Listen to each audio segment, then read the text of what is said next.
Então, muito bom dia a todos. Espero que estejamos recuperados do jantar excelente de ontem à noite.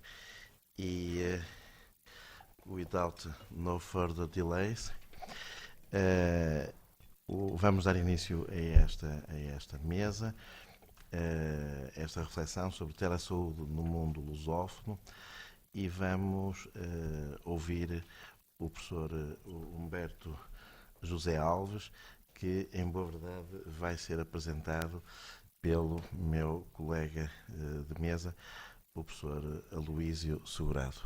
Muito bem. Bom dia, professor Humberto, bom dia a todos. Eu acho que esse será um momento muito importante para que possamos dar voz a todos os participantes do nosso simpósio para a discussão desse tema de grande atualidade para a prática médica não só, mas também para o ensino médico, que é a telesaúde. Nós teremos hoje o prazer de ouvir o professor Humberto José Alves, nosso colega da Faculdade de Medicina da Universidade Federal de Minas Gerais, uma das mais tradicionais escolas médicas do nosso país, que nos falará sobre a experiência do núcleo da Universidade Federal de Minas Gerais num programa que se expande no Brasil com bastante sucesso, que é o programa Telesaúde em Rede. Então, professor Humberto, por favor.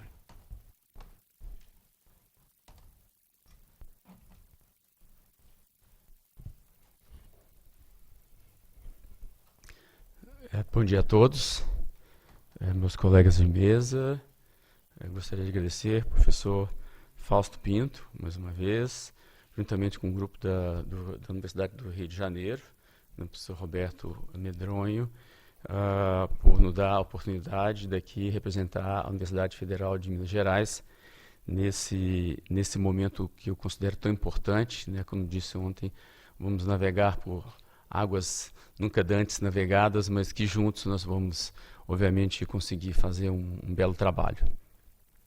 Quando a professora Gláucia me ligou para falar sobre esse assunto, eu vinha primeiro representando a universidade, aliás, trago a saudação da nossa reitora, a professora Sandra Goulart Almeida, e quando a professora Gláucia me ligou dizendo, você pode falar sobre telesaúde no mundo lusófono, eu quase caí para trás, né? Porque, afinal de contas, talvez diferentemente das apresentações belíssimas, aliás, que foram feitas ontem sobre as pesquisas né, em cada uma das áreas, as comparações que foram feitas, falar sobre a telesaúde no mundo lusófono era muito amplo demais para poder um simples professor de anatomia, né? Aliás, a primeira vez que a Universidade Federal de Minas Gerais tem um professor de cadeira básica como diretor.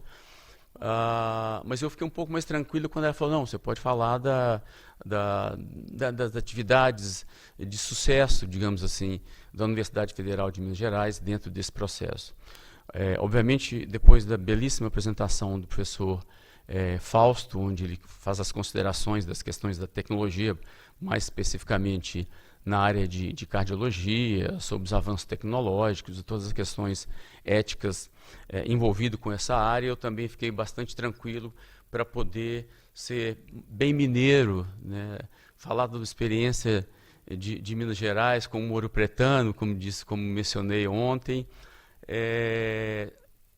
e reduzir um pouco, vamos dizer assim, a apresentação para exatamente a experiência da Universidade de Minas Gerais, não eu como um protagonista dessas atividades, mas talvez como um porta-voz. Eu participei sim de uma fase inicial, né, desse projeto, como uma relação no Ministério da Saúde, mas então eu vou fazer um pequeno histórico e depois fazer sim, vamos dizer, apresentar alguns números. De novo, diferentemente de trabalhos de pesquisa, vão ser realmente mostrar o trabalho, o serviço, vamos dizer assim, que a gente presta para a sociedade, mas mais especificamente para o Sistema Único de Saúde, utilizando aqui, eu vou dizer, telesaúde, mas as TICs, né, com as tecnologias da informação e da comunicação, né, pode ser M-Health, saúde eletrônica, saúde digital.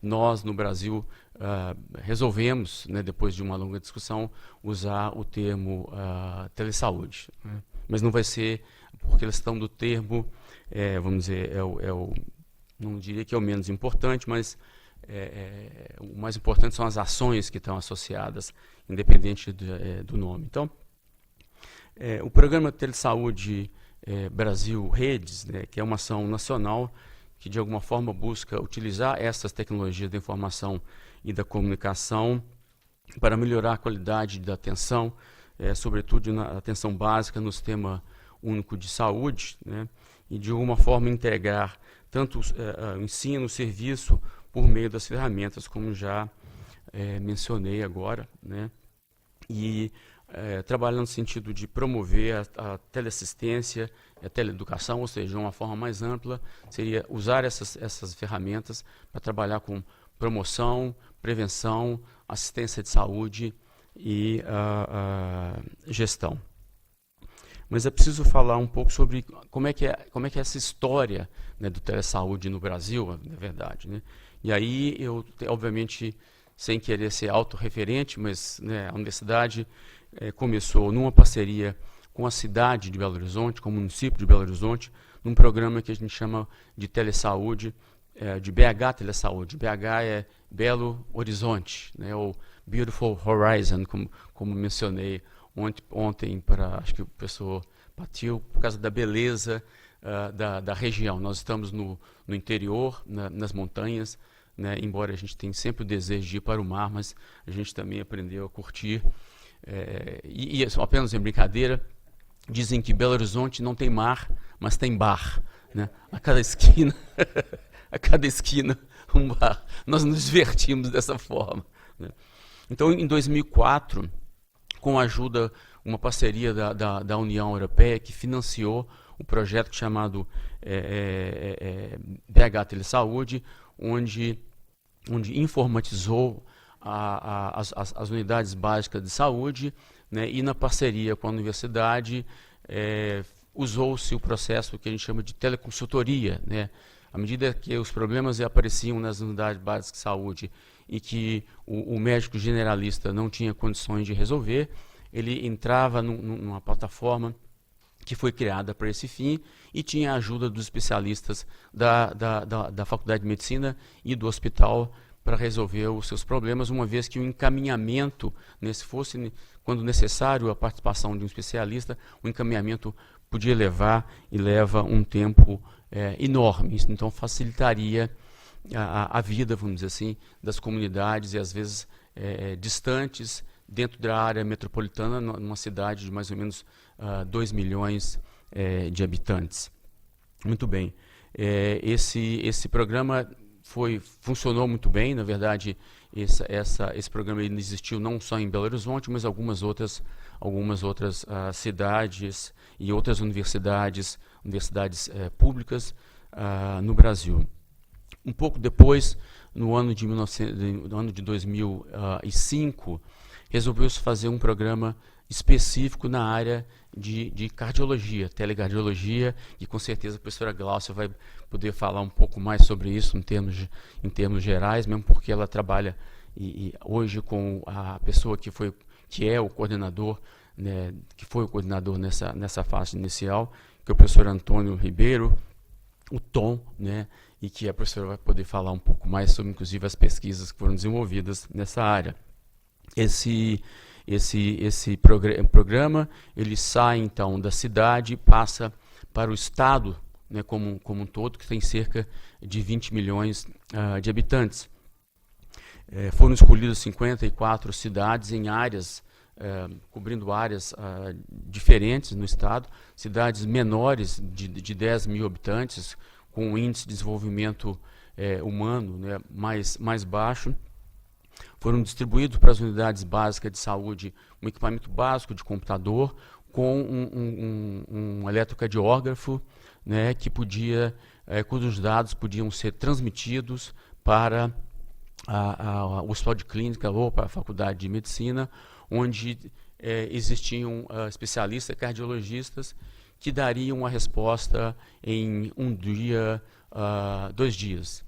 À medida que esse programa foi evoluindo, né, o tempo de resposta foi cada vez diminuindo e até que Em 2007, ele foi com a participação isso nós estamos falando de um programa local, né, com o apoio financeiro da cidade, e depois o Minas Telecádio era com apoio do Estado, que investiu cada vez mais recurso e possibilitou que fosse contratado um grupo de cardiologistas que ficavam 24 horas por dia, 7 dias por semana, né, à disposição de responder imediatamente essas demandas vindas do interior. À medida que a gente tinha esse sistema funcionado, ele começou a ampliar e partiu a ser não só para os plantonistas da área de cardiologia, que ficavam 20 horas, mas ele foi ampliado para um número maior de especialidades na medida da demanda, né, que foi crescente. E o que a gente entendeu era que, já que tem um sistema, vamos ampliar as possibilidades de respostas, e hoje ele conta com mais de 40 áreas de especialidades. Nessa época, eu me lembro, eu estava exatamente nesse momento, eu participava de uma forma ainda periférica nesse projeto, mas eu me lembro perfeitamente do então ministro da Saúde, um ex-aluno da Universidade Federal de Minas Gerais, da Faculdade de Farmácia, o doutor Agenor Álvares, né, era o ministro da Saúde, e a gente tinha também um professor da Universidade Federal de Minas Gerais, na Secretaria de Gestão do Trabalho e da Educação em Saúde, que fez uma visita, e durante a visita eu lembro desse nosso professor dizendo assim: senhor ministro, quem sabe a gente amplia esse projeto para o Brasil inteiro. E o que foi feito, então, em 2011, foi criado, naquela época, chamado Programa Telesaúde.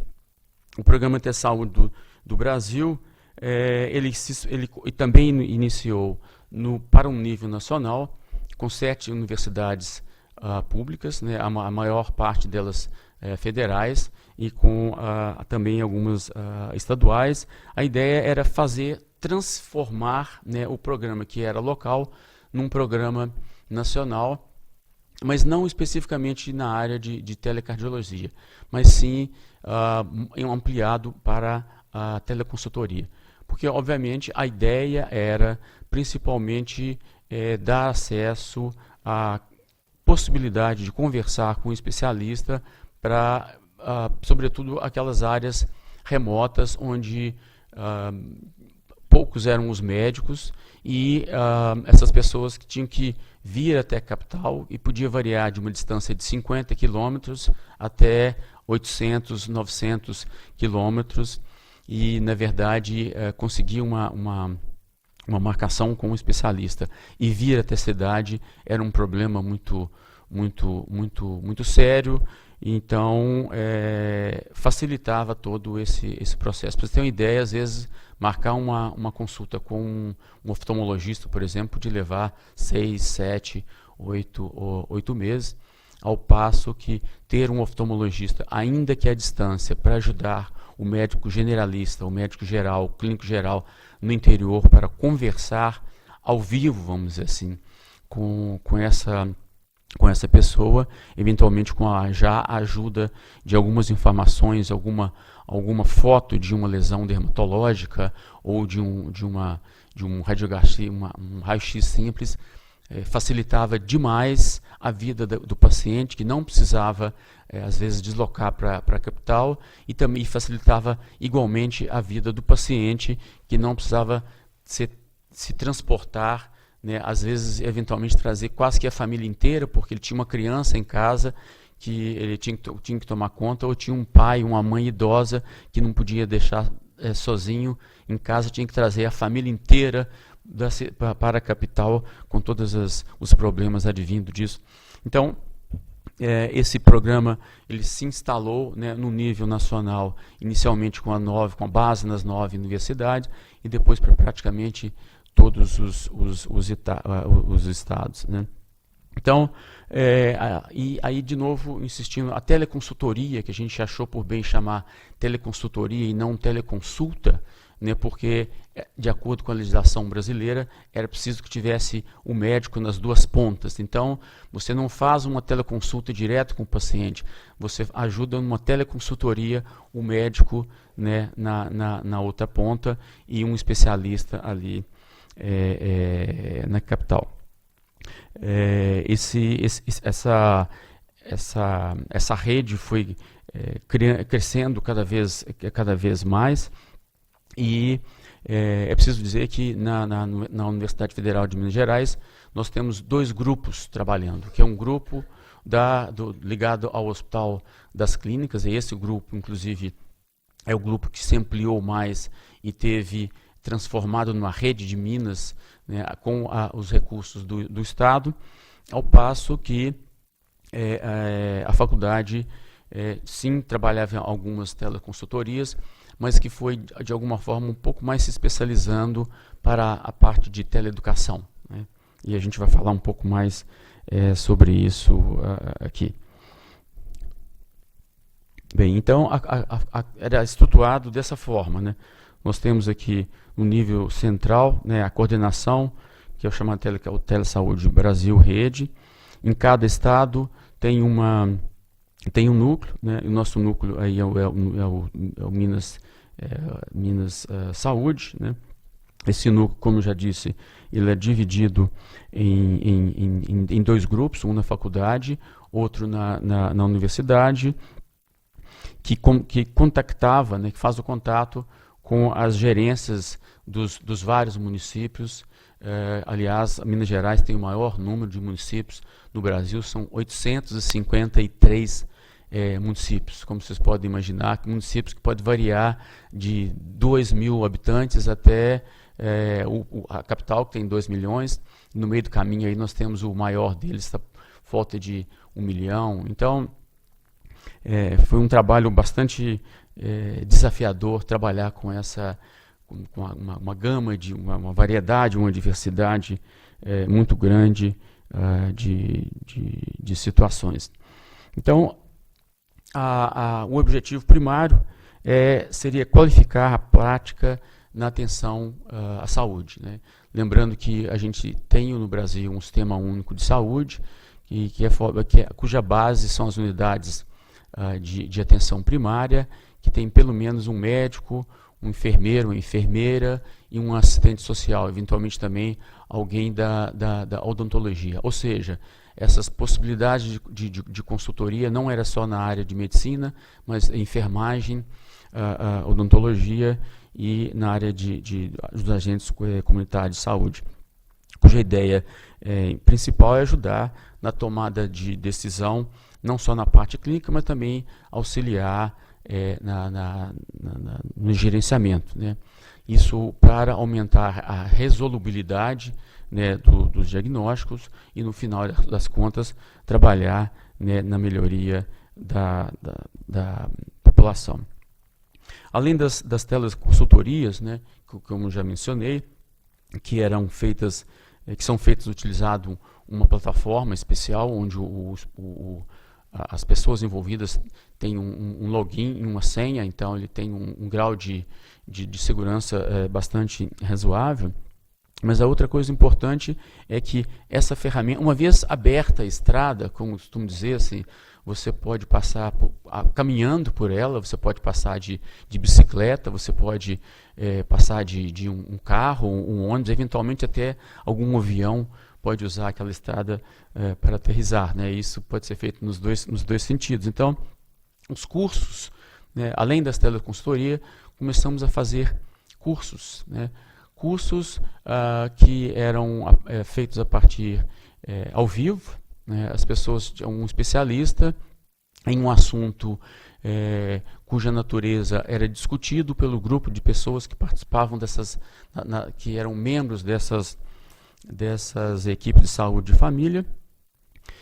Então, às vezes, em situações como, por exemplo, no momento em que o dengue explodiu no Brasil como uma coisa importante, o secretário de Estado foi para frente de uma câmera, web câmera, e transmitido e conversado com vários pontos do Estado. Se era um problema de saúde da região, o secretário municipal de saúde fazia uma comunicação com todas as unidades de saúde usando essa ferramenta. Essas são que a gente chama de as web aulas, as palestras, os seminários. De novo, essas webconferências elas acontecem pelo menos semanalmente na área de telemedicina, teleoftalmologia, teleodontologia e eventualmente também as reuniões de matriciamento são as regiões onde os gerentes ou médicos discutem questões de protocolos, né, e na medida em que as questões são apresentadas, elas são compartilhadas e muitas das vezes essas questões são perguntas que interessariam a várias pessoas e que teriam que ser discutidas, em vez de ser discutido individualmente com cada um, né, cada um apresentar as suas dúvidas, a gente fazia isso de uma forma mais geral. Cresceu muito, né, a parte de telediagnóstico, principalmente no que diz respeito ao eletrocardiograma, e de novo, com certeza, a professora Glaucia vai poder falar com muito mais propriedade, inclusive dos trabalhos de pesquisas que resultaram desse avanço da telecardiologia. Um outro diagnóstico mais recentemente foi utilizado foi a retinografia, a partir da possibilidade da utilização dos retinógrafos não midriáticos, né, onde você não precisa necessariamente de um oftalmologista para poder fazer isso, mas um técnico bem treinado, né, pode fazer esse exame, transmitir para a capital, a universidade, a faculdade de medicina e ter então a discussão com um especialista. Então funciona dessa forma, né? A unidade básica de saúde, que é, vamos dizer assim, a porta de entrada do paciente para o sistema único de saúde, né? O profissional de saúde daquela unidade, ele entra em contato com um plantonista, né, e esse contato pode ser um contato onde o plantonista está naquele momento disponível para perguntar, para discutir a questão, ou então ele manda uma mensagem e aquela mensagem posteriormente ela é respondida, ou então eventualmente marca-se um horário para poder discutir com o especialista das áreas mais variadas, e hoje a gente tem mais ou menos cerca de 40 especialistas, e exceto o caso do ECG, né, que o especialista está 24 horas, 7 dias por semana. As outras especialidades, as respostas são no máximo em 48 horas. A gente tem aqui um gráfico, né, mais ou menos das teleconsultorias que foram feitas nesse ano, no caso da universidade, da faculdade, né, o dado mais recente, infelizmente, que eu tenho é de julho, né, foram 629 teleconsultoria, e aí no caso particularmente da escola de medicina, é muito importante e facilitou a vida dos nossos estudantes que vão para o interior, né, o que a gente chama de internato rural, né, que foi, na verdade, uma ideia que surgiu na Faculdade de Medicina lá da UFMG há 38 anos atrás, que é levar o estudante para a zona rural, uma zona remota, onde ele tem uma experiência com uma realidade que, obviamente, ele não tem na capital, né? E são áreas que realmente têm carência de médico, e o estudante, estando naquela região, né, o médico daquela região, vamos dizer assim, através do estudante, ele pode ter acesso a um especialista na universidade.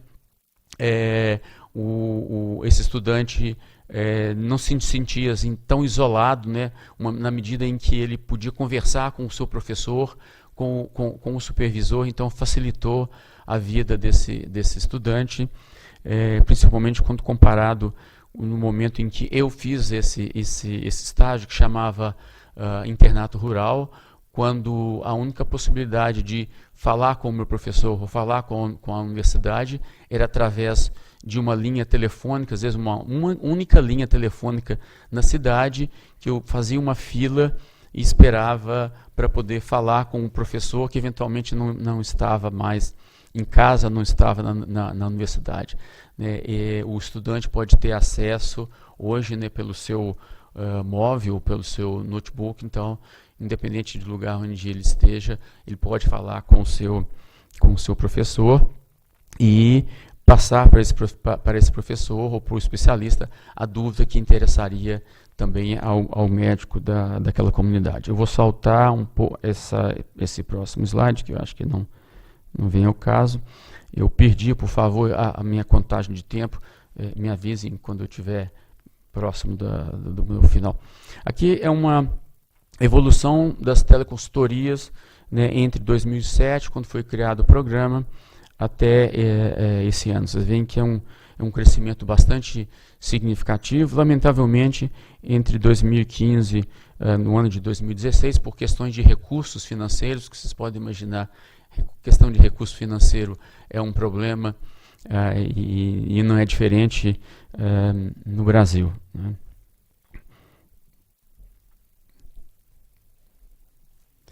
Bem, a gente pode ter alguma ideia, não vamos nos preocupar em relação aos números, mas só para reforçar, né, que a teleeducação é extremamente importante. Aí nós temos número de participantes e, de novo, assim, odontologia, agentes de comunidade de saúde, enfermagem, a telemedicina, né, a questão gerencial, que também é importante. E a gente usava e usa essa ferramenta para pequenos cursos online. Né, são cursos curtos, específicos, por exemplo,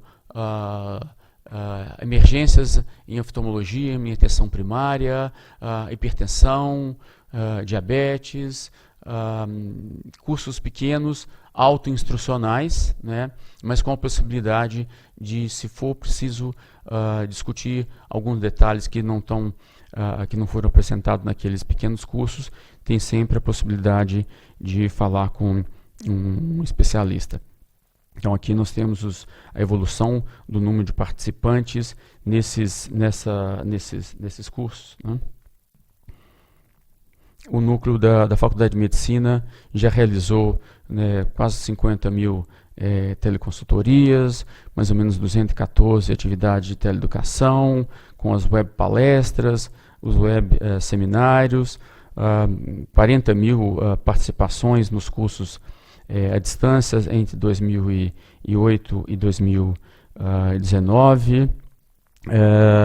A gente, nesse processo, aproximou, por questão de proximidade geográfica com os países da América Latina, onde foram apresentados, por exemplo, um curso de malária, que é algo que nos interessa, em 2014, apoiado pelo BID e o TCA, né, por um pouco menos de 1.000 profissionais. Normalmente são gestores de saúde nos vários países, com esses países, né, Bolívia, Brasil, Equador, Guiana, Paraguai, Colômbia, Peru, Venezuela e Angola também participou desse projeto, uma vez que malária nos interessava. Esse curso depois foi repetido com outros países, numa outra área, né, na região Amazônia. A gente também, apoiado pelo BID, montou um curso em espanhol, né, por causa nós somos os únicos falantes de português na região e interessava para os países de língua, para os nossos vizinhos. Então, com um esforço especial da nossa parte, nós conseguimos, e foi muito interessante, uma edição do curso de formação em telesaúde, né? Princípios de telesaúde para esses 11 países. E o interessante é que muitos desses países não tinham nenhum programa nacional de telesaúde, como foi o caso do Brasil. E durante esse curso, a ideia é que, ao final, eles tivessem possibilidade de montar, né, um projeto básico de telesaúde para o seu país, que foi o que aconteceu com o Paraguai, com a Bolívia e o Uruguai, que não tinham programas nacionais e que, a partir desse curso, né, da troca de experiências, que foi extremamente enriquecedor para nós todos, foi possível eles montarem seus próprios programas de saúde. A gente criou uma revista, mas como vocês podem saber muito bem, manter uma revista hoje está cada dia mais difícil, né? Principalmente uma revista que está nascendo numa área que não tem ainda o nível de pesquisa científica, de evidência científica ainda é baixo. De qualquer forma, a gente está tentando ainda manter essa revista viva e, né, tem aí o site, todos estão convidados a enviarem artigos para essa revista, sabendo que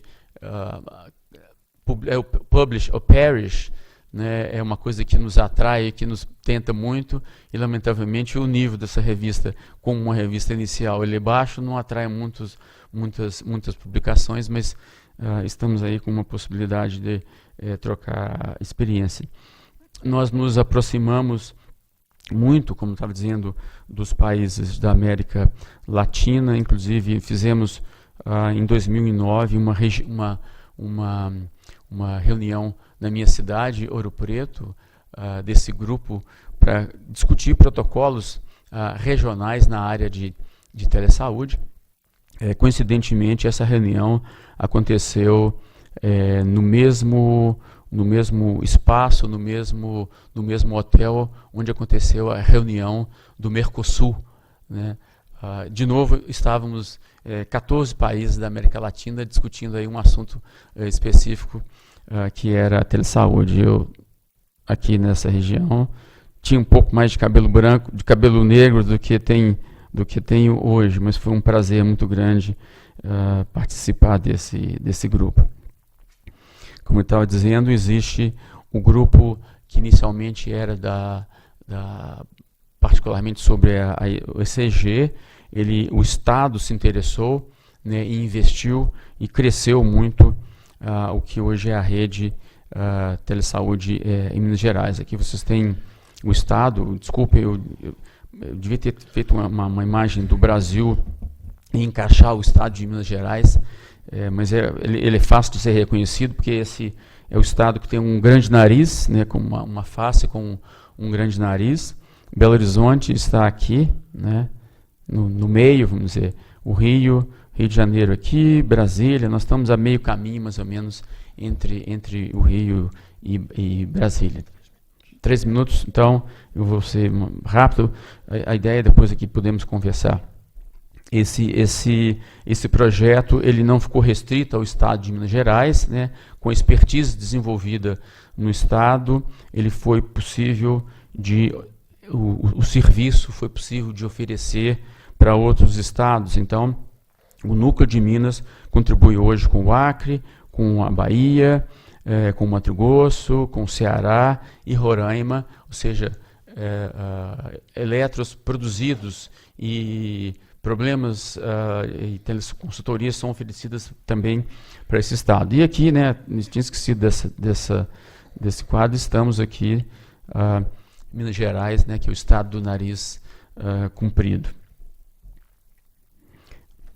Bem, então, aqui a telecardiologia, né, os especialistas treinam os agentes de saúde, os enfermeiros que realizam o eletro. Esse eletro é transmitido, né, para o grupo de plantonistas lá no hospital, né, só que aqui uma ideia de uma unidade básica de saúde no interior de Minas Gerais, ou um daqueles outros estados que nós já mostramos aqui no último slide.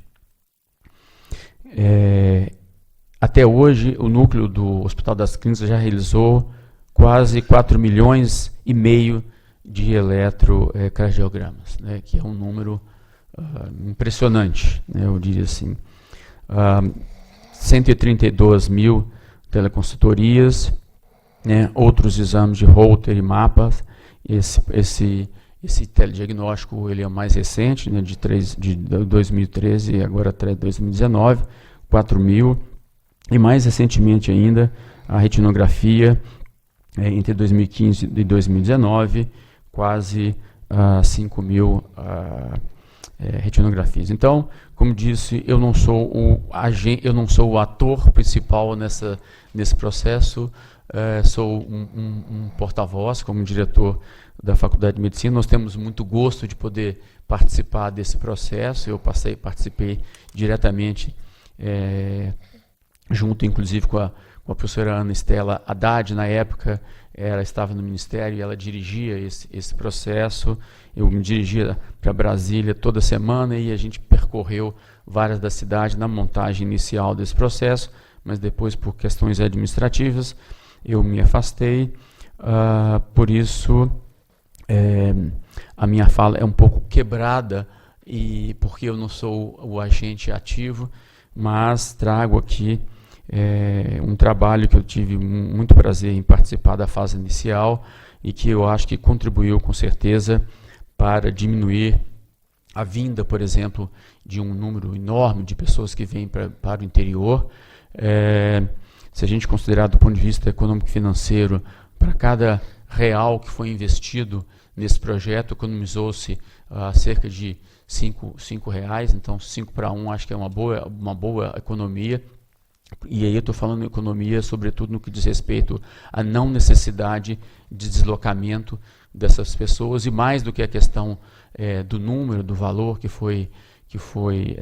deixou de ser gasto, mas para o conforto do paciente e a tranquilidade do profissional que fica lá no interior.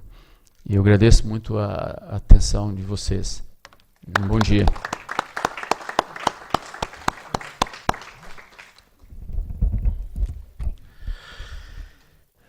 Apenas um breve comentário.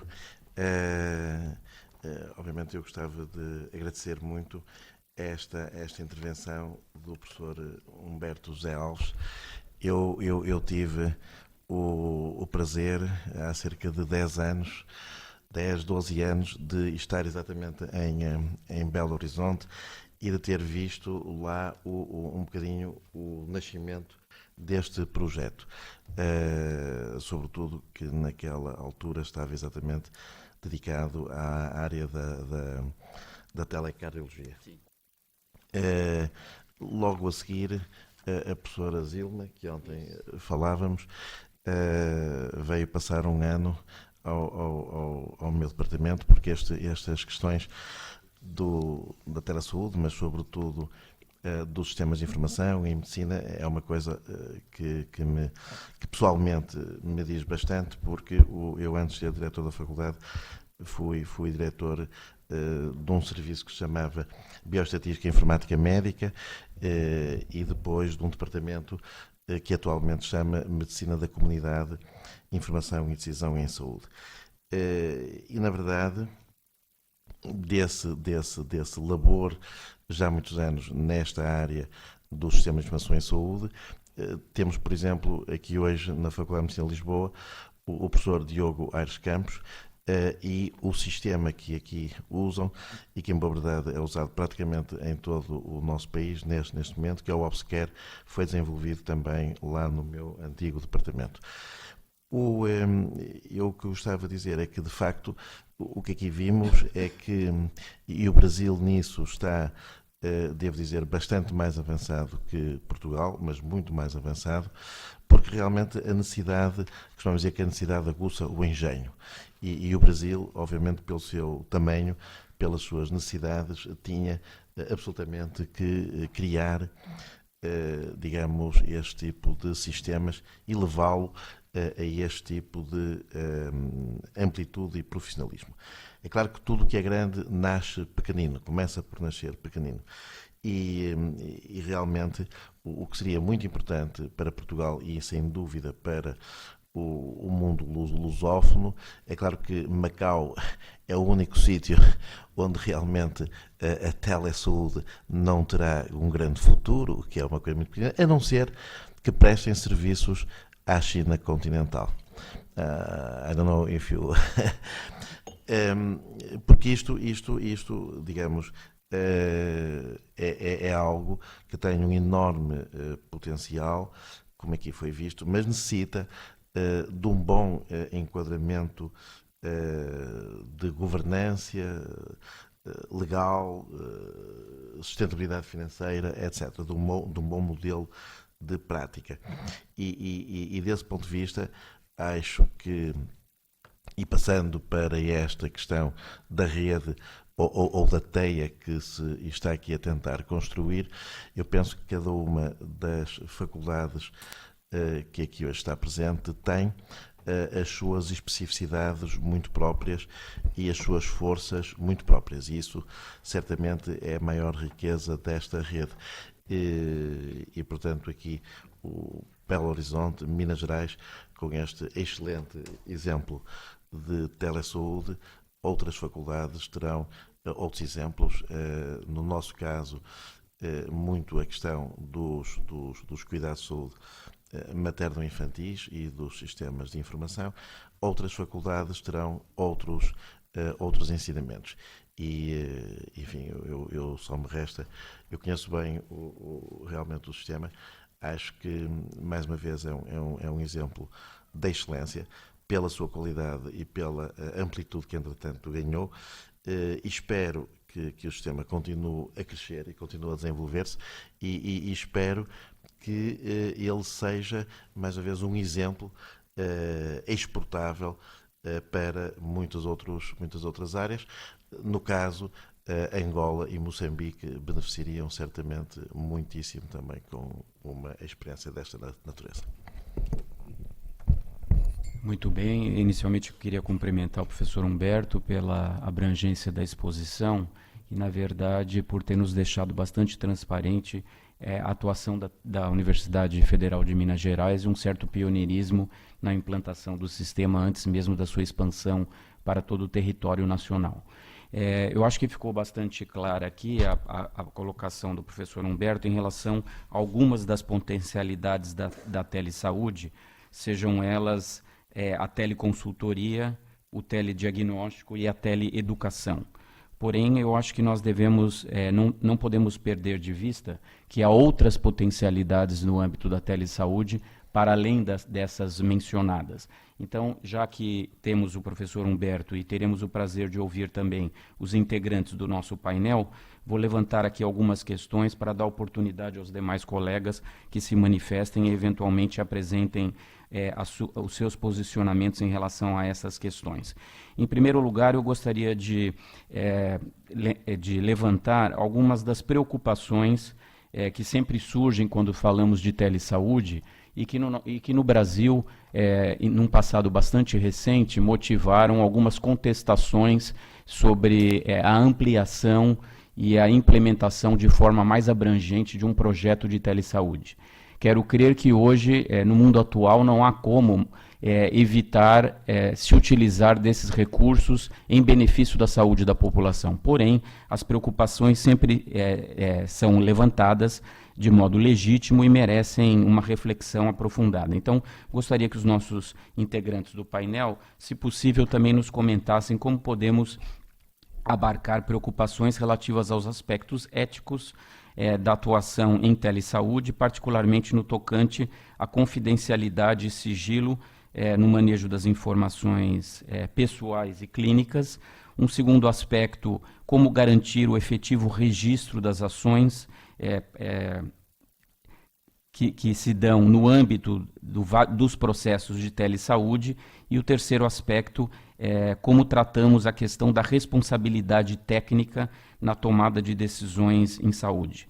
O segundo aspecto que eu queria comentar é que, para além da teleeducação, do telediagnóstico e da teleconsultoria, há uma potencialidade grande de ampliação para atividades como a teletriagem, avaliação de sintomáticos à distância para referenciamento de pacientes, e até mesmo a televigilância de parâmetros. O professor Fausto nos apresentou ontem um grande potencial de avaliação de parâmetros funcionais de pacientes à distância, e, finalmente, a possibilidade até de prescrição à distância, com determinada, com garantia de registro efetivo e responsabilidade técnica. Então, gostaria também de ouvir os nossos membros do painel em relação a essas potencialidades e a sua experiência em relação a elas. E por fim, gostaria de pedir aos colegas brasileiros integrantes do painel que comentassem como que essas ações de telesaúde, de teleeducação institucionais se articulam dentro do portal do que chamamos Universidade Aberta do Sistema Único de Saúde, o UNASUS, que hoje dispõe de uma plataforma, a plataforma Arouca, com grandes recursos educacionais à disposição dos profissionais para a formação e qualificação dos profissionais de saúde do nosso Sistema Único de Saúde. Então, como que pode se dar no âmbito regional o benefício de utilização desses recursos? E já que estamos dentro da rede de cooperação de faculdades de medicina de língua portuguesa, em que medida a plataforma Arouca e a Universidade Aberta para o Sistema Único de Saúde pode também ser um acervo a ser utilizado pelos demais profissionais de países de língua portuguesa. Basicamente são esses meus comentários para dar oportunidade à participação dos membros do painel. Então, acho que vamos passar a palavra aos membros do painel e depois, se o senhor concordar, professor, voltamos ao professor Humberto ao final das manifestações dos membros do painel para que ele alinhe esses comentários e faça suas considerações finais. Bom dia a todos. Eu, dando sequência à colocação que o professor Segurado levantou alguns aspectos. Esses aspectos que ele levantou foram a Faculdade de Medicina da Universidade de São Paulo e a Faculdade de Medicina de Ribeirão Preto da Universidade de São Paulo foram instadas, até mesmo pela imprensa do Estado de São Paulo, a discutir a tele... Eu vou fazer uma diferenciação entre telesaúde e telemedicina. Eu acho que o professor Humberto colocou muito bem vários aspectos sobre a telesaúde, nas quais as relações são médico-médico e tem um efeito de educação muito claro, onde algumas universidades, alguns responsáveis pela formação de pessoas, se coloca à disposição para que os seus serviços, sob sua coordenação, funcionem cada vez mais, melhor e de uma forma mais eficiente do ponto de vista econômico. A telemedicina, ela mudou um pouquinho essa visão no Brasil, quando o CFM, o Conselho Federal de Medicina, recentemente, no dia 6 de fevereiro de 2019, ele cria uma resolução em que, com 23 artigos, definindo telemedicina no Brasil. Houve uma grande comoção entre os conselhos regionais de medicina e o Conselho Federal de Medicina, e tanto foi tão grande a controvérsia sobre essa resolução que ele próprio revogou a resolução um mês depois, no dia 6 de março de 2019. E nesse aspecto, então, foi quando as duas faculdades de medicina foram instadas pela própria imprensa a se colocar frente a essa resolução do Conselho Federal de Medicina, e nós resolvemos fazer uma reunião, um fórum, para discutir, então, a telemedicina. Não a telesaúde, porque muitas dessas, ontem mesmo o professor Fausto falou, a professora Gláucia, essas ações de telesaúde, elas estão bem incorporadas em muitas das nossas universidades. Mas esses aspectos que o professor Segurado levantou foram colocados de uma forma bastante importante dentro das nossas escolas. Então, a primeira definição é que não tem mais volta. Isso existe, isso é usado de uma forma informal, com as redes sociais abertas, né, da WhatsApp. Então, as pessoas se comunicam dessa forma, o médico se comunica com os seus pacientes dessa forma, o que pode trazer complicações relacionadas à privacidade, à própria privacidade do médico e do próprio paciente. Então, isso precisa ser regulamentado. Então, as conclusões que nós tiramos naquela nossa reunião, elas cabiam em 2 níveis. Uma, dentro dos nossos complexos de saúde, que nós temos um complexo desde o terciário quaternário, o secundário e o primário, onde a telesaúde, bem exposta pelo professor Humberto, deve continuar e já ocorre. Mas nós temos também a responsabilidade de fora desses complexos, onde abarcariam também os aspectos da relação médico-paciente numa situação pública, como são os nossos hospitais, mas também em situações privadas, na medicina do dia a dia, do médico, digamos assim, do médico comum, não do médico professor universitário. E nessa situação é que precisaria haver uma elaboração de aplicativos específicos, e não esses de rede social aberta. Nós teríamos que discutir custos, e deveríamos discutir, antes do Conselho Federal de Medicina lançar uma portaria, uma resolução, nós deveríamos discutir alguns aplicativos médico-médico e médico-paciente, para que realmente esses aspectos que o professor Segurado levantou, a confiabilidade,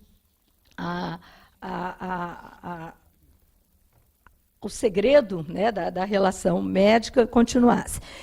E também, só para finalizar, algumas propostas também foram levantadas. Eu acho que o professor Humberto colocou muito bem, e relacionando à revista, que essa é uma área nova, então tem pouca pesquisa.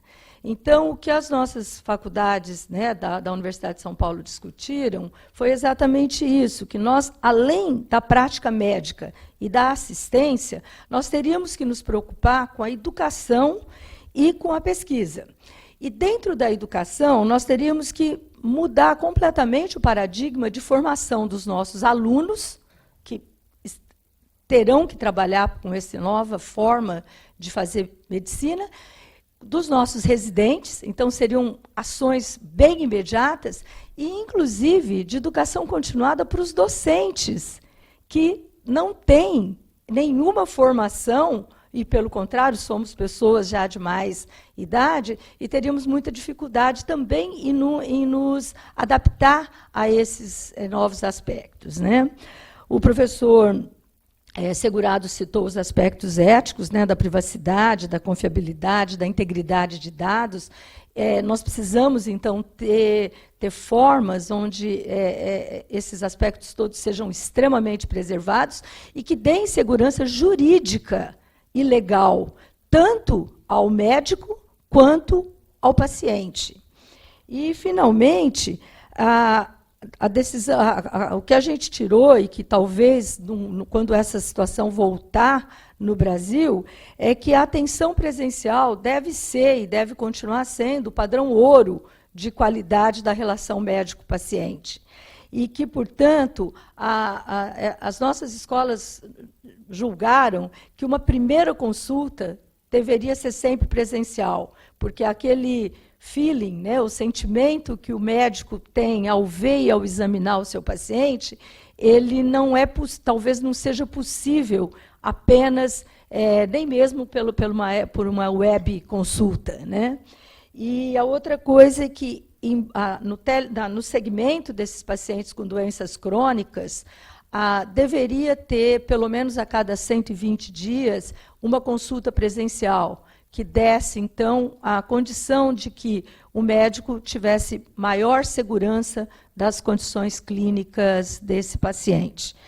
Eu acho que era mais ou menos isso que eu queria colocar, né? Então, eu acho que eu estou abrindo um pouquinho o leque da telesaúde, que é uma responsabilidade, deve ser investida. As nossas escolas devem investir na telesaúde, porque realmente facilita e dá segurança para os nossos alunos, residentes, mas eu acho que nós também vamos ter que pensar num aspecto mais amplo da telemedicina e incluindo, inclusive, regulamentação sobre honorários.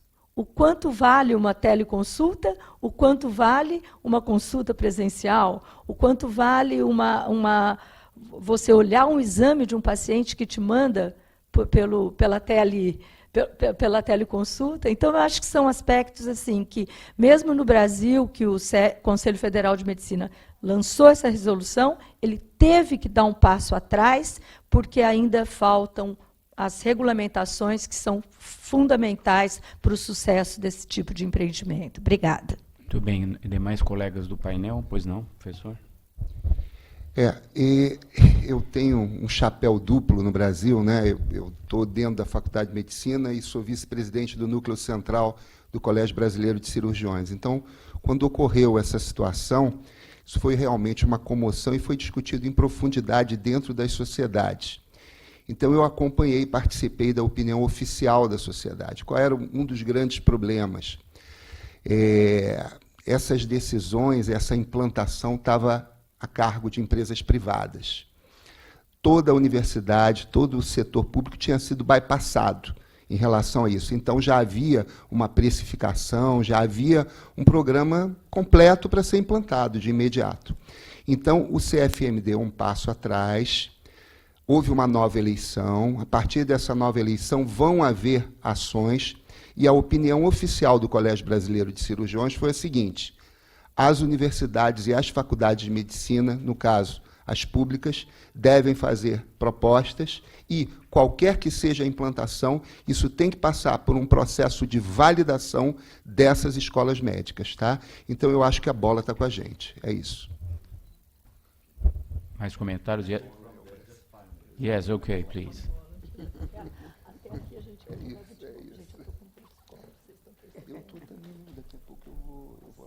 Right. I think I want to show one slide with. Okay. He's going to.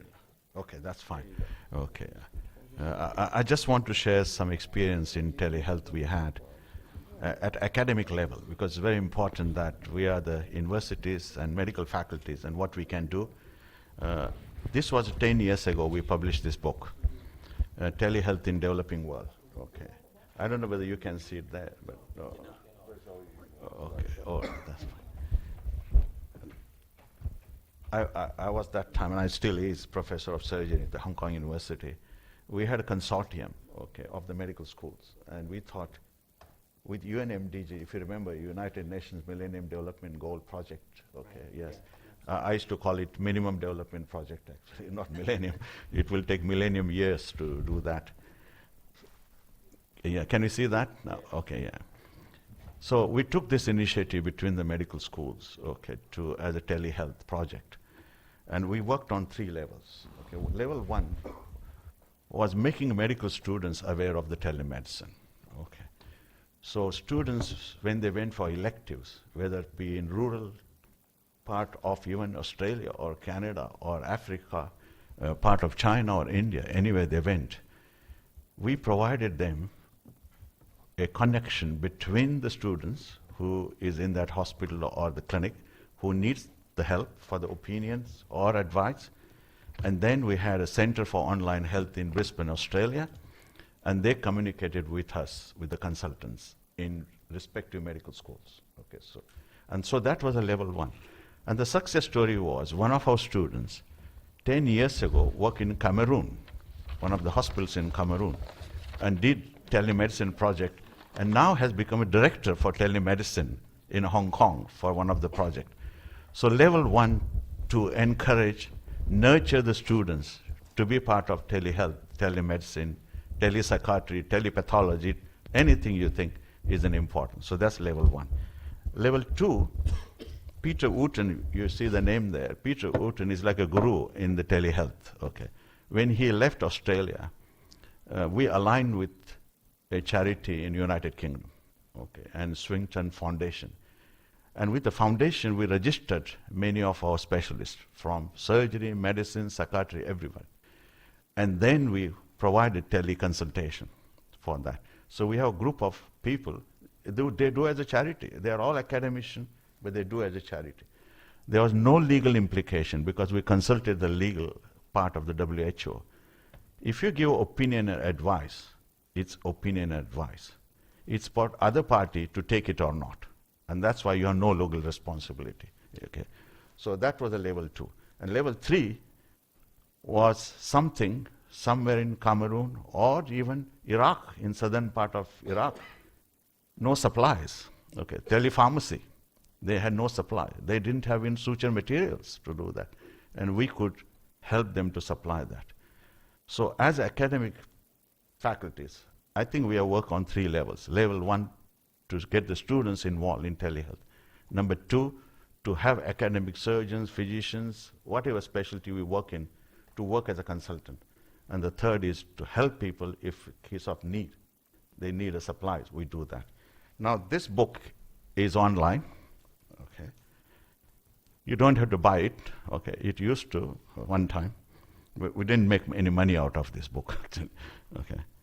Now, if you look at the chapters in this book, there are many chapters in community, global health policy, promoting. Then section 2 was a clinical things about teledermatology, pathology, even psychiatry, all kinds of specialties. Okay.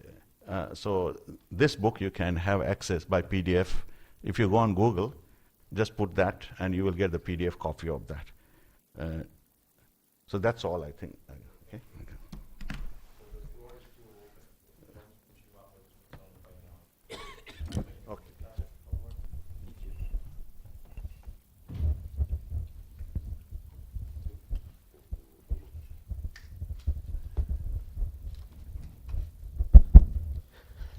Bom dia a todos. Quero felicitar a apresentação do professor Humberto Alves, bastante abrangente, e também agradecer a oportunidade de intervir neste painel. Eu queria dizer que Moçambique embarcou numa iniciativa de telesaúde recentemente, mas dizer que é uma iniciativa importante tendo em conta o contexto. Um país extenso, relativamente extenso, com escassos recursos humanos na área de saúde, particularmente de especialistas. E, portanto,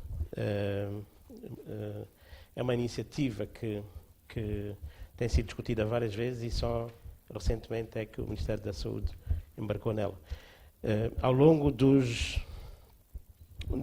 últimos, se calhar da última década, houve várias iniciativas em forma de projetos, mas como nós sabemos, projetos começam, têm financiamento, quando o financiamento termina, o projeto também termina e a iniciativa muitas vezes fica sem fruto. O atual programa de telesaúde é um programa que é do Ministério da Saúde, portanto é apoiado pelo Ministério da Saúde e é financiado com fundos do PEPFAR, portanto fundos do governo americano, sobretudo com o apoio de algumas ONGs, com destaque para John Hopkins, que é um dos principais portanto, ONGs que apoiam essa iniciativa. A finalidade deste programa é apoiar à distância o desenvolvimento e a atualização técnica dos profissionais de saúde, com a finalidade de melhorar seu desempenho, portanto, dos profissionais de saúde, e também melhorar, portanto, a qualidade dos serviços prestados. O Ministério constituiu um núcleo central ao nível do Ministério da Saúde, portanto, em Maputo, que é composto por uma equipa multiprofissional, né, e inclui alguns profissionais com grande experiência em cuidados de saúde primários. Definiu 3 pacotes dentro do seu programa, nomeadamente teleeducação, telegestão e teleconsultoria, como aqui foi mencionado. E é interessante que, para lançar este programa, Moçambique contou com o apoio técnico da Universidade Federal de Rio Grande do Sul. Uma equipa técnica visitou o país em novembro de 2014, Com o apoio desta equipa e também com o apoio técnico da JPAIG, portanto, John Hopkins definiram os termos de referência que foram aprovados pela Ministra em julho de 2015 e em fevereiro de 2017 constituída a equipa técnica com base nos termos de referência. Entre 2017 e 2018 foram feitos esforços, portanto, para instalar o equipamento técnico, né, para videoconferências e outros, não só ao nível de Maputo, que é o centro, mas também ao longo em vários centros do país. Eu queria dizer que, bom, não vou aqui discutir, portanto, aqui, na essência, este programa foi desenhado para apoiar os profissionais de saúde, né, na sua capacitação e também na teleconsultoria, portanto, na resolução dos problemas clínicos que eventualmente enfrentam. Mas este processo é feito de uma forma assincrónica, portanto, não é em tempo real ainda, né? Ainda não há condições técnicas para tal. A teleeducação também é assincrónica, portanto, um conjunto de materiais educativos são produzidos e são colocados e os profissionais de saúde têm acesso no tempo que eles acharem têm acesso. A página web da Telesaúde está integrada na página do Ministério da Saúde e inclui também questões éticas. Em geral, não há grandes questões, porque este processo de teleconsultoria, como disse o professor Patil, é mais de aconselhamento e, portanto, não tem levantado grandes problemas. O país ganha com isto porque, claramente, como disse também o professor Humberto, né, reduz custos com a transferência de doentes, portanto, e também ajuda na capacitação de profissionais, reduzindo custos de deslocamento dos profissionais para formações fora dos seus locais de trabalho. Eu queria acrescentar que também, e tendo uma breve experiência de ter trabalhado num distrito, muitas vezes médicos jovens precisam de apoio, não só técnico, mas também apoio psicológico, se calhar, né? E, eventualmente, esse apoio pode ser obtido através deste tipo de tecnologias, sobretudo em forma de supervisão e de aconselhamento. Existem outras iniciativas ao nível do país, algumas delas também integradas dentro do Serviço Nacional de Saúde, como é uma iniciativa que foi introduzida, inicialmente chamada InScale e agora é chamada de Upscale, que é uma plataforma para apoiar trabalhadores comunitários de saúde. Os trabalhadores comunitários de saúde em Moçambique contribuem para uma extensão da cobertura do cuidado de saúde em cerca de 20%. A cobertura do cuidado de saúde em Moçambique é limitada, não é 100%, portanto, a rede sanitária cobre cerca de 40% da população e os trabalhadores comunitários ajudam a estender essa rede por mais 20%. E, portanto, são trabalhadores comunitários, têm uma formação elementar, prestam cuidados, sobretudo, de promoção de saúde e prevenção de algumas doenças comuns, portanto, educando a população, e também estão habilitados a tratar, essencialmente, algumas doenças da criança e da mulher. Portanto, mulheres, sobretudo, acompanhamento da gravidez e referenciação, no caso de sinais de perigo. Este programa foi implementado a título experimental em 2 províncias e agora está a ser estendido a uma 3ª província e que ajuda ao trabalhador comunitário a levar a cabo uma consulta. Portanto, é um programa em que os trabalhadores comunitários recebem um tablet e que tem lá, está formatado, portanto é um aplicativo que está formatado e que ajuda o trabalhador comunitário a fazer a consulta, mas também ajuda a seguir os algoritmos de tratamento com base naquilo que ele constata do doente ou da doente. E, portanto, este aplicativo agora foi expandido para uma 3ª província e também, neste momento, nós, a Faculdade de Medicina, estamos a avaliar e ver o impacto da utilização disto para ver se podemos estender para todo o país. Temos outras iniciativas de telediagnóstico, como foi aqui mencionado, sobretudo na área de radiologia pediátrica. Posso citar este programa que existe entre o Serviço de Pediatria do Hospital Central de Maputo e UCLA, portanto, Universidade de Califórnia, LA, e, portanto, há um apoio nessa área. Também temos, ao nível de um distrito, na Manhissa, também tem estado a colaborar com a Manhissa, apoio na radiologia com o Hospital Clínico de Barcelona. Portanto, existem iniciativas desse tipo. O nosso envolvimento como universidade ainda não é o desejado, por várias razões. Eventualmente, recursos humanos também. Temos recursos limitados para fazer isso, mas também, eventualmente, recursos financeiros. Portanto, esta é uma ideia do nosso programa de telesaúde. Indo apenas à questão de que telesaúde, uma plataforma dentro desta rede, claramente queria, sobretudo nesta vertente de capacitação, tendo em conta o know-how que existe ao nível das universidades e que eventualmente poderiam beneficiar, sobretudo nossas que estão mais carenciadas. Obrigado. Nós temos aqui também como integrantes do painel o professor Luciano, professora Maria João, professor Fausto, professor Santos Moraes. Gostaria de ouvi-lo se tem algum comentário a fazer, por favor. Professor Luciano. Só fazer um contraponto. Eu acho que a questão da telemedicina, a telesaúde seria mais apropriada para o nosso fórum aqui. E ela é extremamente benéfica, não no sentido da assistência básica, como também desafogar os hospitais terciários e quaternários, né, assim dizendo. O Hospital de Clínicas de Porto Alegre tem uma experiência na área de cardiologia, em pacientes com doença coronariana estável, que estavam sendo seguidos, né, no hospital e foram seguidos em atendimento primário, né. Houve um estudo muito bem feito, de não inferioridade, mostrando que no atendimento primário eles tiveram o mesmo êxito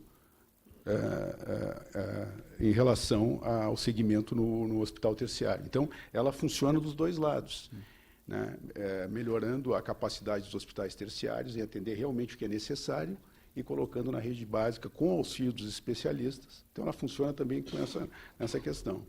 Eu acho que o telesaúde é fundamental, principalmente num fórum como esse, onde todos nós falamos uma língua, né, temos diferenças, né, o custo é baixo, né, e a grande dificuldade que eu acho é isso que o colega falou, é a questão crônica, né, e ir para o tempo real, né, não simplesmente fazer consultorias espaçadas, mas tentar participar ativamente das questões, né, num tempo real, para que isso né, tenha um efeito mais plausível, né.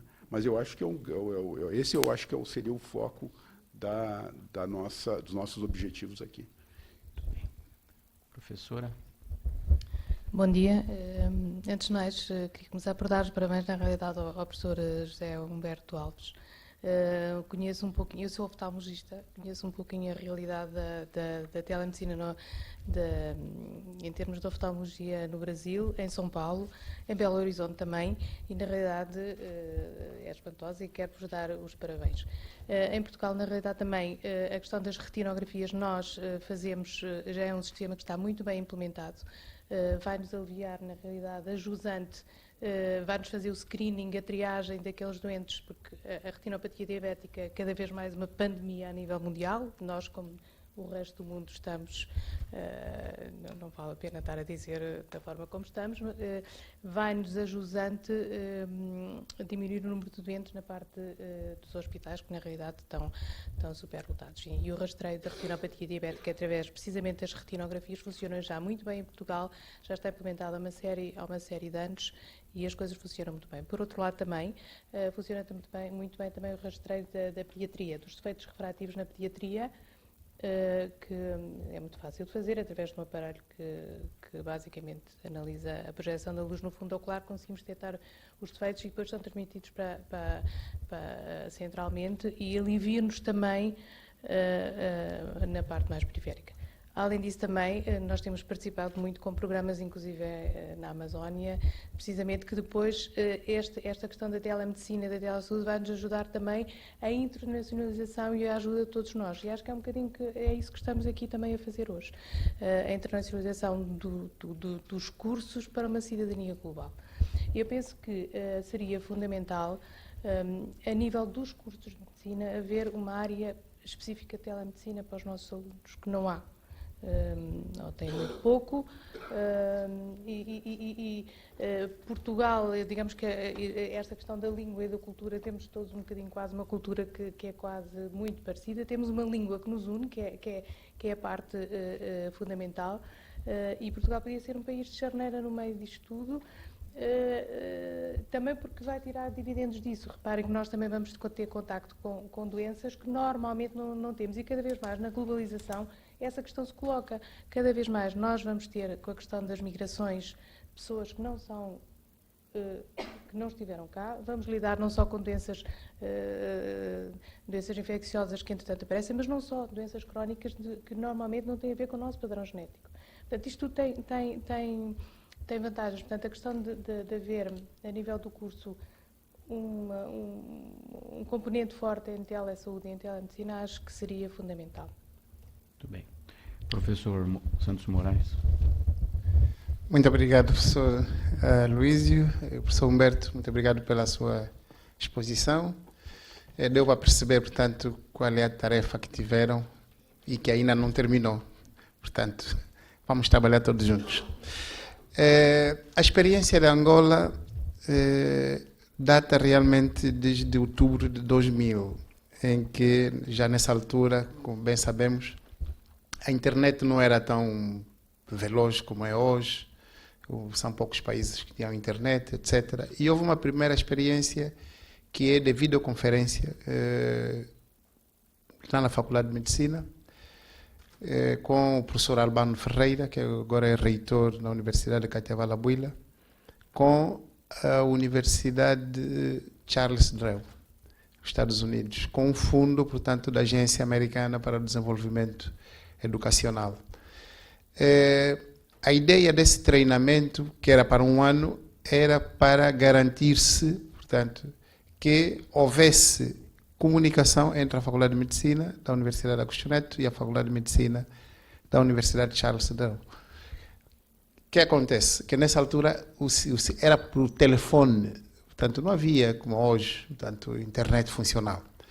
E portanto, aquilo era um ruído terrível, portanto era ensurdecedor, tanto que não funcionou. Mas daí não se detivemos. O professor Albano Ferreira depois deixa de ser vice-decano para a área científica, vai a vice-reitor, e na altura, 2002, 2005, com o magnífico Teta, Sebastião Teta, que foi secretário de Estado de Ensino Superior, de Ciência e Tecnologia há bem pouco tempo, conseguiram um fundo, através do Banco Mundial, e instauraram um centro de ensino à distância na Universidade de Agostinho Neto, com tecnologia de ponta. Mas o que acontece? Não sei se os outros países têm essa mesma dificuldade da burocracia para a aprovação das leis. Obviamente que aquilo, nem água ia, nem água voltava. Por quê? Porque não havia legislação. Ia para o Parlamento, aquilo bloqueava-se, ia para não sei aonde. Resultado, os equipamentos não podem ficar muito tempo sem utilidade e degradaram-se. Mas a faculdade continua a fazer esforços. Ontem falava de que, tivemos uma cooperação com a Universidade do Porto, em 2005 até 2009, e equipou-se na faculdade uma sala de videoconferência. Portanto, as aulas de educação médica eram ministradas à distância. Os professores da Universidade do Porto, da Faculdade de Medicina da Universidade do Porto, que não podiam viajar para Luanda, portanto, eram em forma de teleconferência. Já em 2005, a internet já era mais ou menos. Portanto, não vou falar do Ministério da Saúde, porque o Ministério da Saúde aquilo não depende da Faculdade de Medicina ou da Universidade Agostinho Neto, mas tem iniciativas suas. Eles fazem telediagnóstico, como bem o professor Humberto referiu, fazem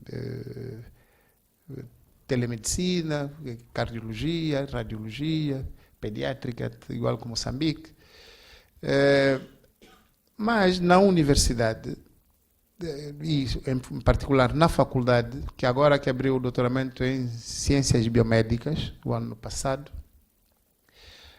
aulas de teleconferência têm sido dadas, e até mesmo videoconferência, já não é teleconferência, é videoconferência.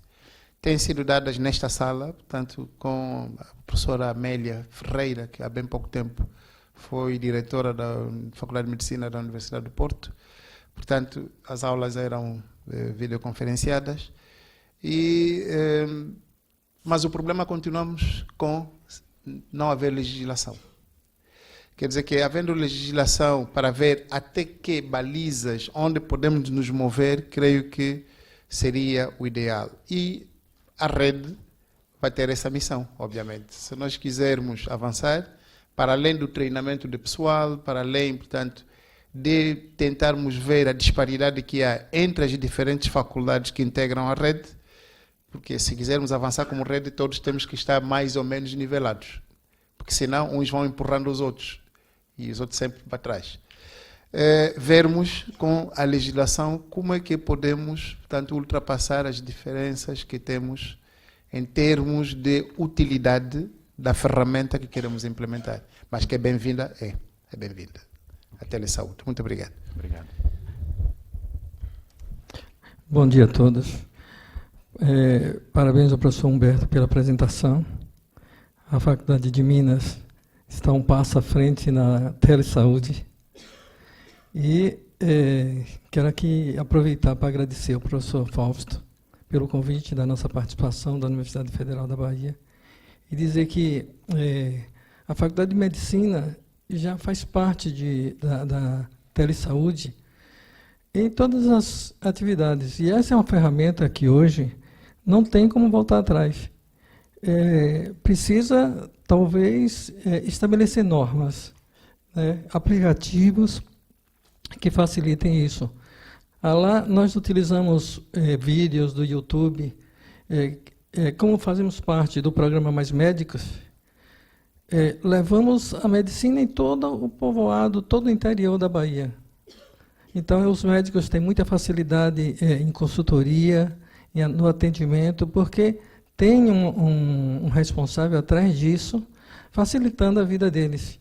E como são médicos geralmente jovens, inexperientes, muitas vezes eles precisam dessa consultoria. Então, acredito que a telesaúde faz parte do mundo, vai ajudar muito a essa nossa rede, o CODEM, e precisamos apenas integrá-lo de uma forma que facilite a vida de todos, na educação, com programas de inclusão, educação, etc.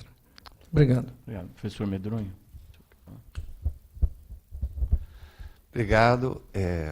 Queria parabenizar o meu querido amigo professor Humberto pela brilhante exposição. Realmente Minas está à frente.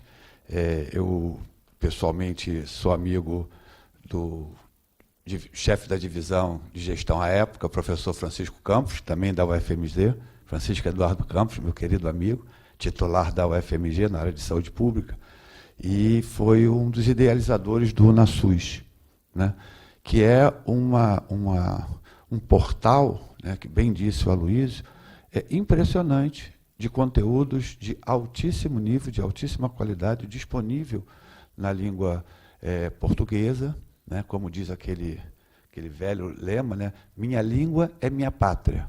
Né? Então, acho que nós poderíamos até adotar, Fausto, esse bordão para... Né, como Fernando Pessoa disse, minha língua é minha pátria. Né?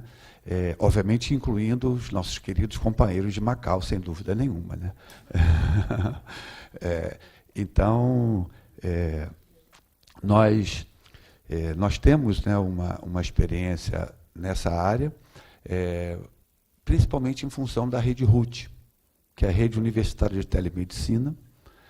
A Rede Universitária de Telemedicina, criada há mais de 12 anos atrás, junto, que foi uma iniciativa do Ministério da Ciência, Tecnologia, Inovação e agora e Comunicação, né, com a ABRAUE, Associação Brasileira dos Hospitais Universitários, montou uma rede maravilhosa a partir do backbone da Rede Nacional de Ensino e Pesquisa, da RNP, né, então uma rede que funciona muito bem, colocou infraestrutura na maioria dos hospitais universitários desse país. A UFRJ ganhou vários equipamentos, porque nós temos várias unidades hospitalares, né, ligadas à nossa universidade, e o que eu vejo é uma subutilização enorme desse processo, né? Tem lá mais de 60 SIGs, que são os grupos de interesse especial, tem 128 locais instalados, e são equipamentos de ponta, na época, né, eram equipamentos de ponta, e a gente utiliza muito pouco. O que eu estou querendo dizer com isso? Que, na verdade, a gente precisava otimizar já o que temos de capacidade instalada, e eu sugiro que na parte da tarde, nós discutamos isso, né, e passemos efetivamente a utilizar essa ferramenta. Em relação à resolução do CFM, eu gostaria que nós talvez pudéssemos... É óbvio que essas inovações e essas novidades precisam, né, ter uma profunda discussão, por isso eu achei um tanto quanto assodado uma resolução sem uma grande discussão, sem ter uma consulta pública, com a participação, e um dos motivos para rever a resolução foi que foram mais de 1.400 contribuições, né, além dos ruídos da rede, que é essa coisa, né, aquela gritaria toda, né, que, enfim, não sei nem se isso é natural, né, eu pessoalmente não acho muito natural, né, acho que é provocada mesmo, é artificial, né, seja para um lado, seja para o outro, dos extremos da nossa sociedade, né, isso é uma questão muito ligada ao ser humano. Mas eu acho que a gente deve separar um pouco o que seria a teleconsulta da teleconsultoria, né? A teleconsulta é uma outra questão, né? E que, eventualmente, como disse a nossa querida professora de Ribeirão Preto, exige o primeiro contrato inicial com o paciente, depois ele pode seguir a sua consulta, e isso seria muito utilizado, na verdade, na rede privada, né? Porque, obviamente, a gente não vai pedir para um médico ir lá naquela cidade, Tucuru, que eu nem conhecia, lá perto de Santarém, para ter uma primeira consulta ali com aquele grupo indígena, para depois continuar. Isso é inviável, né? Agora, a teleconsultoria não. A teleconsultoria a gente usa já há milênios, né? Antigamente era via BIP. Não sei se você, acho que alguns nem sabem o que é isso, né? Era via BIP, depois veio o Teletrim, que era uma sofisticação, né? Aí apareceu o celular. E a gente ia do orelhão, a gente chama do Brasil orelhão, telefone público, né? E ligava para o local e discutia lá com o residente, né? Nessa época eu era da área de infectologia. Então, eu vejo como uma grande possibilidade de uma aproximação absoluta, né, usando essas ferramentas não apenas para as primeiro pragmaticamente, como uso concreto para o serviço, com ações diretas na população, como uma ação de extensão, né, seria a gente aproveitar esses milhares de especialistas que temos nos nossos países e eles interagirem entre si para resolver problemas no nível local, lá do interior de Angola, de Moçambique, né? Isso é uma primeira questão. E a segunda é fazermos também dessa interação, né, maior potencialização dos nossos intercâmbios, né? Que certamente muitas dessas de reuniões, hoje o nosso país vive sobre uma crise econômica, para ficar só na crise econômica, né? É uma crise econômica importante, e os deslocamentos, não são muito fáceis, porque são custosos. Não só o deslocamento do paciente, mas o nosso também acaba sendo custoso, né? E isso pode fazer com que nós tenhamos eventos, seminários, né, em que façamos uma maior interação à distância, utilizando essa ferramenta. Por fim, o nosso país, né, no nosso caso, talvez o nosso território, se somarmos todos os territórios dos outros países, né, não sei quanto ainda é maior, né? E quem conhece o Brasil, né, o Brasil profundo, e eu adoro estar nesses lugares, né, não há a menor dúvida de que esse tipo de ferramenta é essencial para o desenvolvimento daquelas comunidades bem longínquas, em que teremos muitas dificuldades de fixar um médico generalista. Um especialista, acabou, não tem a menor condição. Não tem a menor condição. Então, eu sou um entusiasta da tecnologia e sou contra, obviamente, o abuso, né, do abusos, né, de qualquer outra tecnologia. Muito bem, obrigado. Nós estamos quase esgotando o nosso tempo, mas eu acho que vamos encurtar um pouquinho o café, professor Fausto, para dar oportunidade a ouvir a professora Gláucia e ao senhor, e aí passar a palavra ao professor Humberto para os comentários finais. Professora Gláucia, por favor. Professora Luiz, eu vou ser bem breve, né? Mas, assim, eu me lembro que quando nós estávamos tentando fazer um programa para esse evento, eu propus ao professor Fausto a telesaúde e propus o nome do professor Humberto.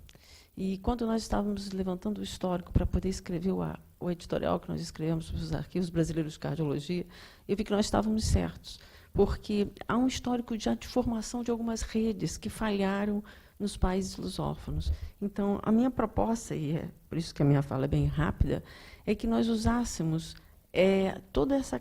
E aí tem uma série de consequências no sinal de que, por exemplo, eu posso fazer cursos, mas eu não tenho o aparato para que, quando nós fizemos a nossa diretriz de telemedicina, o Brasil, que teoricamente está mais desenvolvido, não tem como chegar na ponta, ele não tem como chegar nos lugares remotos, porque você não tem uma telefonia adequada, você não tem uma transmissão adequada.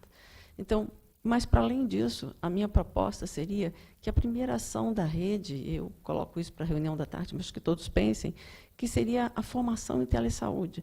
Nós somos escolas médicas, podemos fazer uma disciplina e podemos partilhar essa disciplina e fazer essa formação para que, minimamente, todos os lugares tenham os seus aparatos para que possam desenvolver a telesaúde em todos os países de uma forma mais plena. É só a minha proposta. Muito obrigado. Professor Fausto, então. Vou fazer um comentário também muito breve. Em primeiro lugar, agradecer a partilha de experiência. E a partilha de experiência, acho que este é, aliás, um dos objetivos desta rede, é precisamente podermos conversar entre nós e partilharmos para sabermos o que está a ser feito nos vários locais. Aliás, é sempre interessante. É por isso que eu tenho sempre algum cuidado de dizer que não se faz ou deixa de se fazer, porque, de facto, muitas vezes desconhecemos o que se está a fazer. Eu não vou falar, ontem falei um pouquinho daquilo que estamos a fazer aqui. Há vários... Nós, inclusive, em Portugal, temos uma rede, porque quando falamos em telemedicina ou em telesaúde, se quisermos, estamos a falar de várias coisas, que não estamos a falar apenas de uma, portanto, há várias telemedicinas, há várias telesaúdes. Por exemplo, nós temos uma... Deixa estar, eu já bem.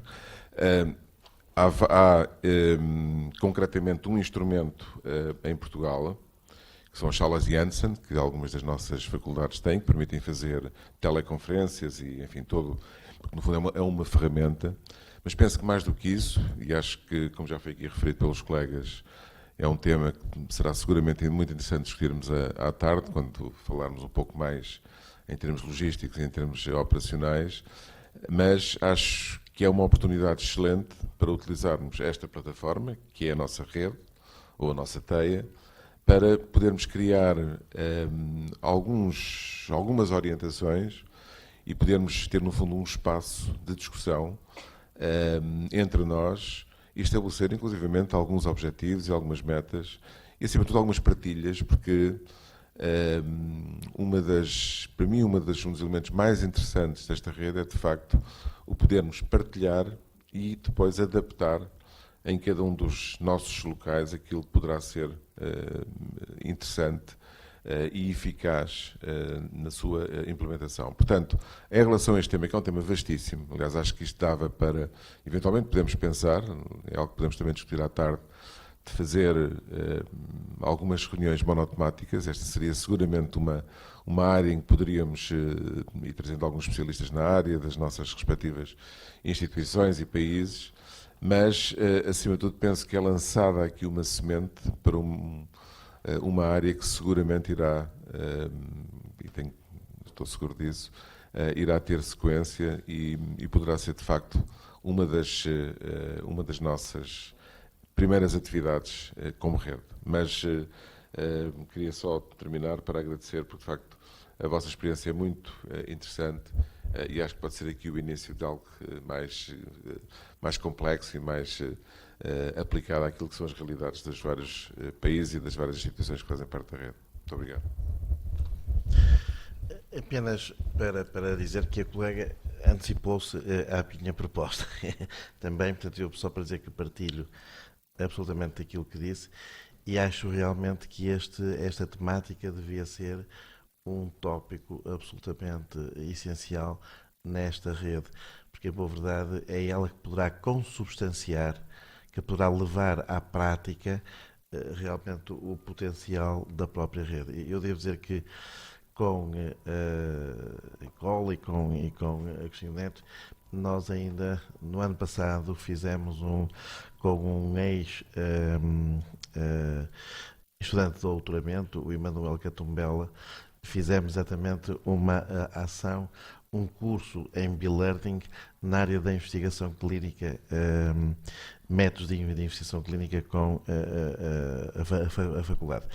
É claro que a questão legislativas e não só, e digamos, económicas, para ver, porque o modelo tem que ser um modelo que possa gerar, obviamente, contrapartidas às pessoas que usam o seu tempo e a sua disponibilidade nestas questões, mas digamos, as estruturas estão lá, a necessidade está lá e penso que é realmente possível. Mesmo não havendo o tal enquadramento legislativo, porque as leis, a maior parte delas, são aquilo que se poderia chamar top-down. Quer dizer, vêm de cima para baixo, mas tipicamente resultam em muito pouco, porque nós costumamos dizer aqui em Portugal que as coisas não acontecem por decreto. Dificilmente acontecem por decreto. O que acontece, que para mim é muito mais eficaz, é as leis, ou que seja, ser bottom-up. Quer dizer, nascerem no terreno e depois o legislador é obrigado, de alguma maneira, a enquadrá-las legalmente. Eu penso que isso também deveria ser, certamente, uma das nossas forças. O facto de existirem realidades muito diferentes e de uns empurrarem os outros, eu não vejo isso como um problema. Eu vejo isso como uma coisa muito pragmática, algo que de facto existe e que deve ser aproveitado. Isso é uma riqueza que deve ser aproveitada, porque nunca vamos estar todos nivelados, é impossível. Uns, precisamente por causa das necessidades de aguçarem os engenhos, uns irão sempre à frente porque têm mais necessidades ou mais recursos. Os outros poderão realmente seguir, sendo empurrados no bom sentido, não no sentido de, enfim, andarem aos tropeções, mas no sentido de serem puxados, de serem elevados, alavancados, etc. E às vezes, quiçá, em determinadas áreas, em determinados nichos, passam eles a ser os líderes de uma... Até porque tudo vai sendo com altos e baixos e há muitas formas de nos desenvolvermos. Mas eu vou terminar, obviamente. Queria pessoalmente agradecer uma vez mais esta digamos, intervenção do professor Humberto Chaves, que veio, digamos, e obviamente todo o painel, porque veio não só provocar, digamos, os comentários todos do painel, mas acabou por alimentar a imaginação e as intervenções de todos. Muito obrigado.